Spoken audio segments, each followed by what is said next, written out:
Hello, ladies and gentlemen, and welcome back to the Passive Cash Flow Podcast. I'm your host, Aaron Fragnito, co-owner of People's Capital Group, and this is a continuation of an interview with Dr. Gordon Chiu. Just an amazing guest here we've had on the Passive Cash Flow Podcast. This is part 2 of 3. And this part, we're going to focus on predictions for future pandemics and how to prepare for them, ways to prevent future pandemics like we've seen here with the coronavirus, and the best real estate to buy for this new business environment we are in with pandemics. So we're going to break into this. We're also going to talk about leveling up your game and working with people that can bring you to the next level in business and investment. So without further ado, here is part 2 of our interview with Dr. Gordon Chiu.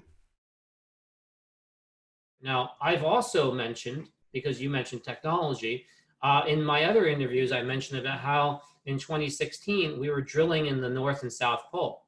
We were drilling for oil, but we were also drilling for materials. And you know what we discovered? We found out that in Antarctica, especially if you type in CNN, Antarctica, space those two words, so that's not one word. What you'll find is that there'll be an article in April that showed the world how we drilled in the South Pole, and we found that underneath the South Pole was actually a rainforest. What? Yeah, rainforest. And this is CNN, and also it's documented in Nature, so top scientific journal in the world. So this is not hocus pocus stuff, right? And so what happens is we found that that's the case, and in order to find that, we actually drilled many meters deep, 50 meters, 100 meters. We did core drillings into the earth, and we found this. When we pulled it out, we pulled out periods of time. Because in the ice, we're pulling out, prehistoric viruses and bacteria and pulling them out, and they got into the air and they travel. So it's not just like it travels from one location or anything. It travels everywhere. And it's not just one country doing it. We're all doing it because we can't be drilling in New Jersey. There's real estate on top. We can't be drilling in Manhattan. There's real estate on top. So what we do is we go to these unknown locations. We can't go to Africa or Australia because, Africa is Africa and Australia is Australia, but nobody owns Antarctica. So we go there and we drill these things and we release the stuff and then it goes in the air. So we may have released things that are dating back to a few thousand years old, So 1,000 years ago. when you found this forest, it's a petrified forest in ice, correct? And under like a glacier? Well, they pulled out things that actually contain spores and seeds that were still active. You could actually grow them from the prehistoric period. And this is all reported in that article, very detailed. So anybody who's listening to this can go and check this stuff out for themselves. Wow. But they should have called you, Aaron, and said, hey, do you mind if I do this? Would it bother you? And then you might say, no problem.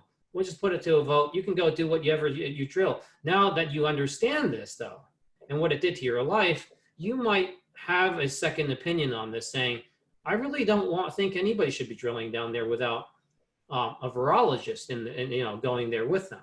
So that when you pull up the stuff and there's some blood from a saber tooth or a dinosaur, you're not just like dumping it into the ocean or something, or into the air and letting it evaporate. So that's what happened. It wasn't encapsulated. It was just let to vaporize. Wow. So now maybe the earth eventually melts to that level anyway, because of all this global climate change we're dealing with. But the time we reach that would be 2350, the year 2350. Well, what year is it now? It's 2020. We're just about a few hundred years early. Right? So has that discovery though, like we can't go back there and look more into it, right? I mean, the Pandora's box is open now. Right. And so we will be having another pandemic in the next 10 years. Because you think because of that drilling, it released... It's not just that drilling. There's all kinds of things going on. In 2009, I was in this documentary called Germs, the Invisible Enemy. And one of the reasons why I'm interviewed so much is I'm in there saying that in the next 10 years, we'll have another pandemic. Well, here we are. From 2009, we have another pandemic. This time it's called COVID-19. Now, I'll be very straightforward and honest. I interviewed some top economists talking about what would happen to the economy. And I have some very positive news to tell everybody. It is during that time, the predictions was our economies in the world would have global catastrophe. introducing the next Great Depression, except that was based on oil being at $150 a barrel. Where are oil prices now? They're so low. I think we rebound from this, and we have a great opportunity to learn from our mistakes, and we now need to be very careful. So the light at the end of the tunnel is that if everybody was careful, and this is an easy one on us because that spikes in pH 10 soap, we now understand that. We don't have to go looking for 60% alcohol, just pH 10 soap. We can wear gloves, we can be careful. It's a bit uncomfortable, but compared to the societal damages if people got infected, right, or more people got infected, you'd have no idea where they go. That cost, if you weigh the two costs, now, if you weigh it eventually too much, then not opening up anything could become, and that's when you create enough catastrophes. Sure. So knowing that we might have another virus in the next 10 years, what would you do? So I introduced those couple of books for everyone because I read those books and it changed my life because I wanted to have perpetual fire, meaning that I wanted financial independence, retiring early, to be continuous. And you asked me about real estate, right, Aaron? Mm-hmm. Sure. And I wanted to get involved in real estate, and I got involved with commercial real estate, but knowing the H1N1 virus, I only would buy grocery stores and pharmacies. I would buy nothing else. And so that's the only asset class that I have in commercial real estate is grocery stores and pharmacies. I see, because they're only places open right now and they're selling out hand and fist. So that's an interesting investment there. Now the H1N1, you bring that up, and you know, why didn't we shut down the economy for the H1N1? Well, first of all, the symptoms in H1N1 we could detect. It was easy on us. So as easy as the coronavirus is with the spikes, if we know what to do, which we now know, thanks to you being so generous in interviewing me and sharing that. Right? Yes, so, thanks to me, we now know. You're thanks welcome. To you. Yes. Your entire community now knows what to do. Yeah, but, you know, I've been sitting here eating chicken and rice and potatoes. It's been tough, man. It's been tough. And you know, washing my hands for 20 seconds. I've been cheating there a little bit. I got to stop. I got to wash longer. Maybe that how I help you is I've now changed your thinking slightly, right?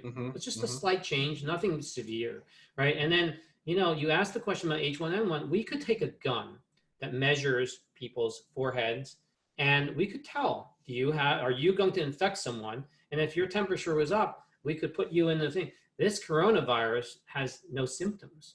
It's a very different animal altogether. In fact, it's not the flu. The influenza virus, the pandemic one, H1N1, that was the flu. That was the swine flu. This is not the flu. This is something different. Now, that's why you can't call the cold the flu. They're different, right? So this particular thing causes some very different symptoms. It affects different types of cells. It infects very differently. For example, the cold sore is an unencapsulated virus. It doesn't have a shell. It doesn't have spikes. So, you know how difficult it is to get rid of cold sores? You know how many people have cold sores, right? So that's a very different one. So maybe the next one that we get in the next 10 years is an unencapsulated virus that doesn't cause symptoms and has that. And how are you going to be prepared? Are you just going to say, well, guess what? You and I will be 10 years older then. And maybe that virus, the threshold is lower so that people in their 40s are at risk. That would include you then, right? Sure. So it use this opportunity to learn of how to deal with the invisible enemy. Our biggest enemy is not Russia now, right? It's not the Cold War. It is this virus that can infect loved ones, and it can change how you receive your rent roll. So what I did was, after reading those books about fire, the fire movement, I'm a big fire guy, and I look at this and say, I don't want some problems with my fire. I don't want my fire to be put out. So what could I do? So I studied these classes of real estate, and I said, I want no offices. I don't want any residential. Now, real estate brokers looked at that as very strange, because they said, what is the difference between a restaurant, a gym, and a pharmacy and grocery store? They're all the same to them. And I didn't look at it very like that. But nowadays, you know, one is a non-essential and the other is an essential business. And now it's become classified. So now the cat's out of the bag. Everybody who studies with you for real estate understands that. Now, I had some very, if you want to get to this level, people talk about leveling up. I'm going to give you a big secret. Okay. Everybody who listens through Aaron is going to learn, and Seth Martinez, this big secret. And I'm going to give away my secret tonight. All right, get your This is pens the out. secret. Here we go. Here we go. Here we go. All right. So, you understand that buying shopping plazas and pharmacies, they're not cheap. And if you buy a lot of them, that's not a coincidence. So I'm going to tell you why I was able to do that. First of all, I was mentored and taught and trained by the guy who helped fight off something called anthrax. Sure. Wow. Now that's a big bad one, right? 9/11, anthrax, right? So he worked with me, and so he's my mentor. Another mentor of mine is somebody who, his name is Keith Beckia, and he is my mentor in business and real estate. And he helped me to see the difference between this and to ensure that the entire asset class is that way. And he's worth maybe 250 million, 300 million, right? And he became somebody who trained me to think this way. He's done business with our current president of the United States. And Keith found a liking in who I am, and he started training me. So my secret to you is find the right mentors in life. Right. And when you find the right mentors, the game of chess equals the game of life can be completed in like a few steps as possible. That's all you need to do, just a few steps. Now, if you don't have the proper mentor and you're being led down, it's the blind leading the blind, you may have to be doing a lot of steps, and it's no longer chess. It's now maybe the game of checkers, and you can go backwards and forward, and whatever it is, it's a total mess because it can consume you completely. So having these mentors have been very, very important. Now, the third mentor I had, because I'm giving my secret away, during 9/11, I dated a girl that died in 9/11. Oh my gosh. Yes. Wow.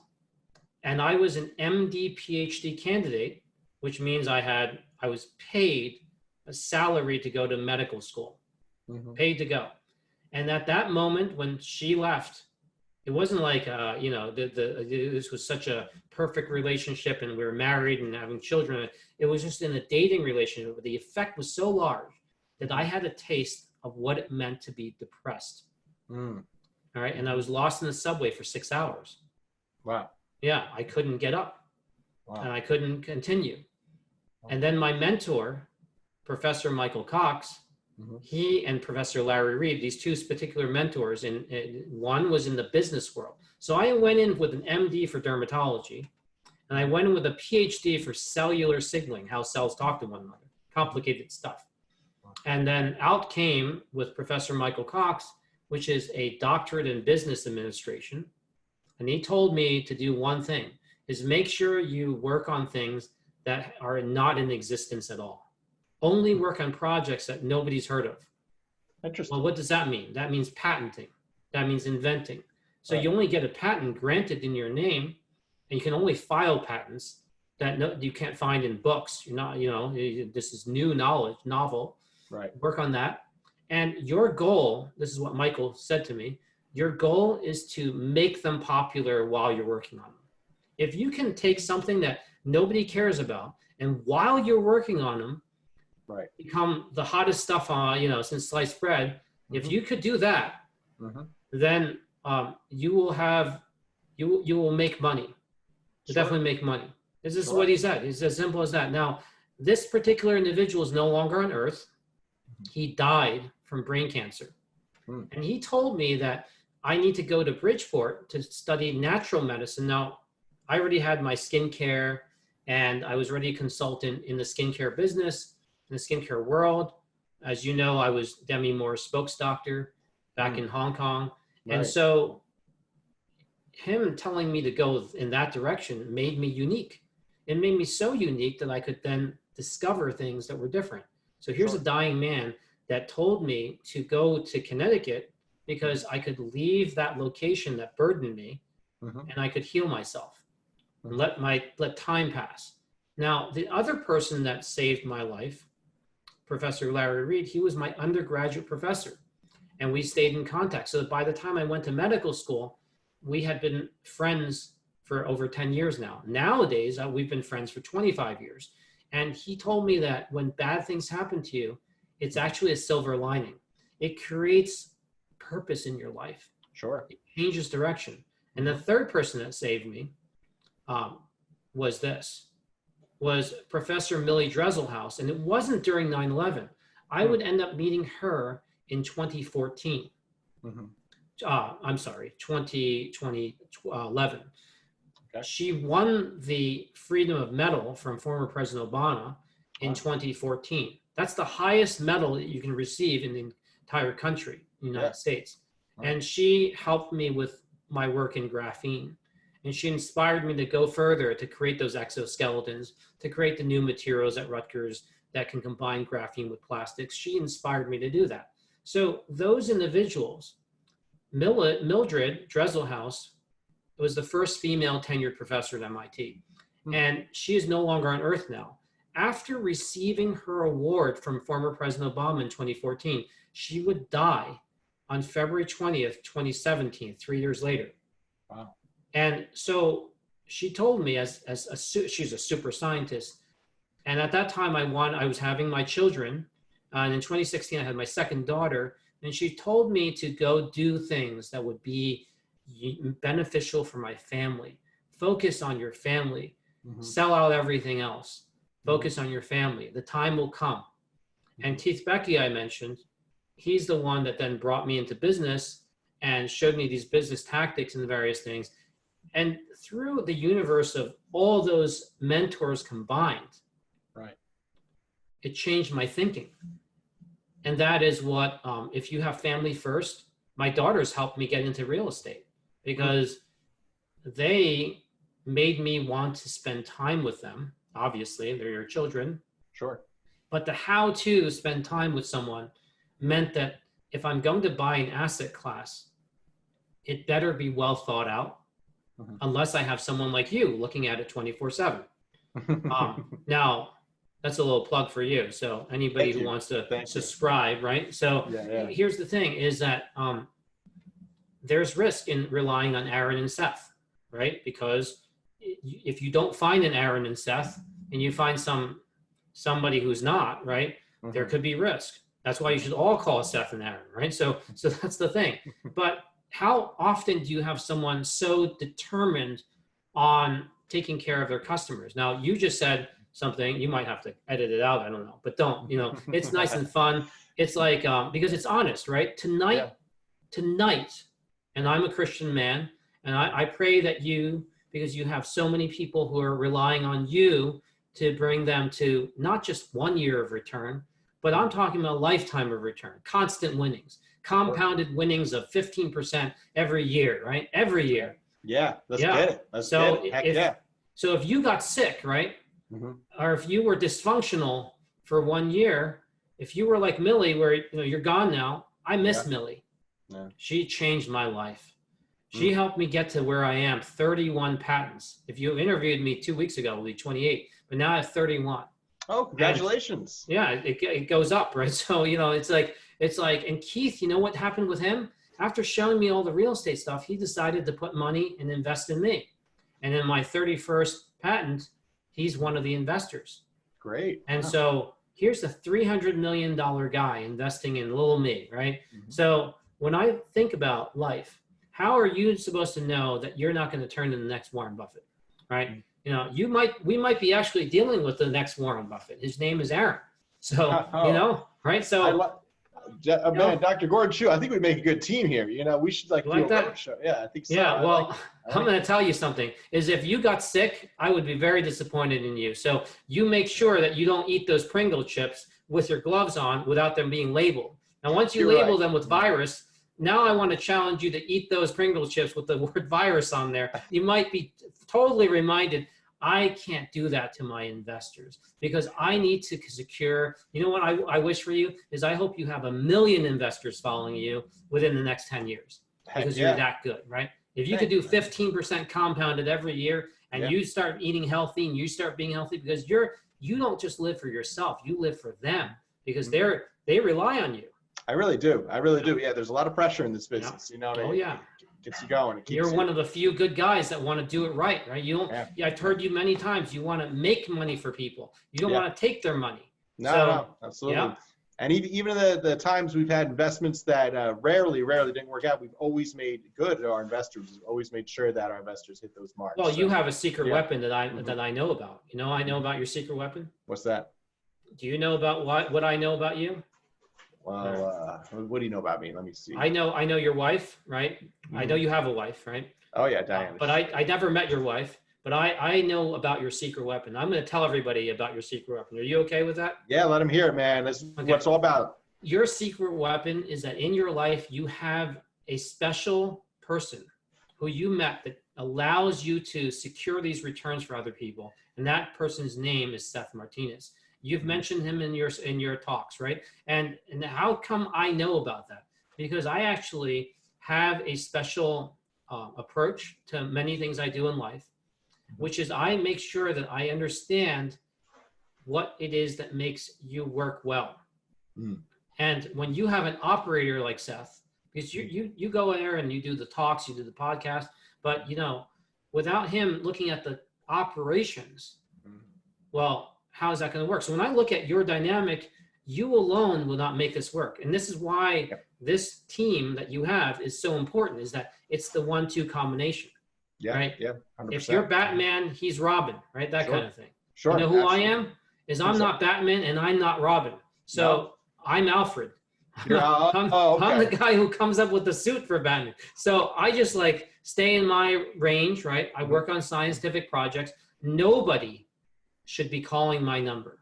Why? Because I'm a boring guy. I have nothing good to talk about. And I only work on things that don't even exist. Right? Why would you want to have a friend like that?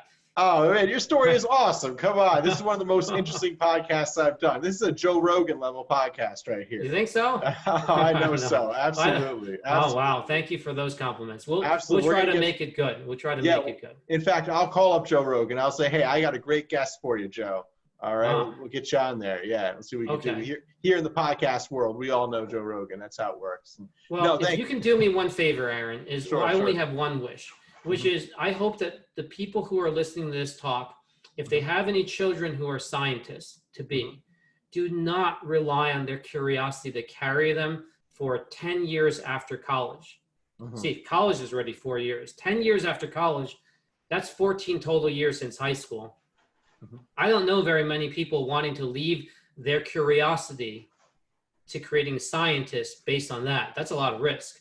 So what you'd have to think about is, do we need scientists in this world? You mentioned about vaccines, right? Sure. So I'm going to give a plug for future scientists, not existing scientists. We're dying, right? And we'll be dead. So here's the thing is that because we all age, but the next generation of scientists come from the young kids out there. And what we need to do is we need to create a system that encourages them to be scientists, not to rely on curiosity. That way, in case we need a vaccine, there'll be plenty of scientists around. Right. We do that for our soldiers. There's a boot camp for Marines. There's a boot camp for the Navy SEALs. There is no boot camp to create 1 million scientists. And the countries with more scientists tend to win. Look, we had Einstein, and look what happened. We were able to win World War II, right? He came up with all kinds of things. We even gave him amnesty to come into this country, right? And then the other thing is, we also had scientists like Pavlov. We had scientists like Pasteur. So now we know how to like pasteurize things. So our technology, we have even had a scientist / artist, Steve Jobs, right? He had that insight with Elon Musk, right? Who's a businessman / scientist. Sure. We need more scientists because sometimes scientists are not good-hearted either. Sometimes there could be the bad scientists, right? Scientists that make GMO or stuff like that. I'm just making stuff up as I go, right? So sometimes we GMOs have helped us get better, bigger crops, haven't they? Right? Yeah, so there's also good things about GMOs, right? Perhaps like that. So I don't want to get into the thing of it. If you don't like the scientist you're working with, and you want to find another one that you like, scientists are not doctors. Medical doctors are paid to see patients. Is that correct? Sure, right. But medical doctors are not paid to read magazines, you know, especially not picturesque magazines in there that have like cells and other things in there. And they're not being paid to do that. They're being paid to see patients. They're not being paid to read chemical journals and other things in physics and stuff like that. Well, scientists are. Scientists are funded to do only one thing, which is not see patients. Even if they're a medical doctor / scientist, that's what I was doing. I was being primed to work on science, to think. Don't worry about other things, just think. When I'm at Rutgers, I'm not asked to teach kids at the faculty level because I'm paid to think. So we want people, the young kids, to be paid to think. But if I told them that when I was younger and I tried to date a nice fashion model, well, and I told them I was a scientist, that was the end of the date. Right? So, well, I was just thinking that, you know, Yeah. and a lot of times the best talent in the science world ends up in finance, right? Making huge profits for hedge funds, because quite frankly, you're going to make a lot more doing that than working in a lab. So I guess the argument is a lot of the best talents end up in the finance world, and perhaps this experience will change a lot of young minds.